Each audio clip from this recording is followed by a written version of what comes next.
তো অনেকদিন হয়ে যাচ্ছে কোনো ব্লগ ভিডিও আমার চ্যানেলে পোস্ট করা হয় না। তো তাই ভাবলাম আজকে একটা ব্লগ ভিডিও বানানো যাক। তো যেই ভাবা সেই কাজ, আজকে একটা ব্লগ ভিডিও মানে সকাল থেকে শুরু করেছি। প্রথমে ঘুম থেকে উঠে আমি বিছানাটা গুছিয়ে নিয়েছি। আর তারপরে ওই যে আমগুলো দেখতে পেয়েছি ওগুলো এবছরেরই আম। তো আমগুলো খাবো খাবো করে আর খাওয়াই হয় না।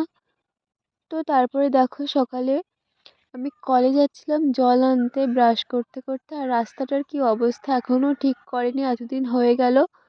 তো তারপরে আমি কলে মানে চলে এসেছি, কল বলতে টিউবওয়েল চলে এসেছি আমি। আর তারপরে জলটা নিয়ে বাড়িতে গিয়ে একটু পড়ছিলাম। আর আজকে কলেজে যাব, তাই জন্য আর কিছু পড়া ছিল, তাই আমি একটু পড়ছিলাম। আর পরিবেশ আমার সব সময়ের জন্য একটা প্রিয় সাবজেক্ট। তো কার কি সাবজেক্ট ভালো লাগে কমেন্টে বলে যেও। তো পড়া হয়ে গেলে তারপরে আমি মানে আলু মাখা দিয়ে ভাত খেয়ে নিয়েছি। তারপরে কলেজে যাওয়ার জন্য আমি বইটই গুছিয়ে নিয়ে রেডি হয়ে গেছি।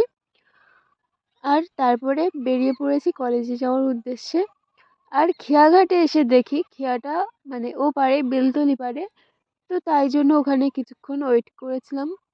আর তারপরে দেখো নদীর জলটা কত সুন্দর লাগছে।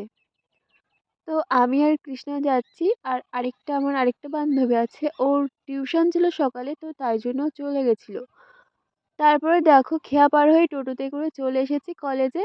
আর তারপরে ঝালমুড়ি খেয়ে বাড়িতে চলে এসেছি। আর এই গাছগুলো আমি কিছুদিন আগে না, 1 বছর হয়নি এখনো, মানে গাছগুলো আমি লাগিয়েছিলাম বর্ষাকালের দিকে। তো কত সুন্দর ফুল ফুটেছে তাতে দেখো, আর এই গাছটা অনেক কুড়ি এসেছে।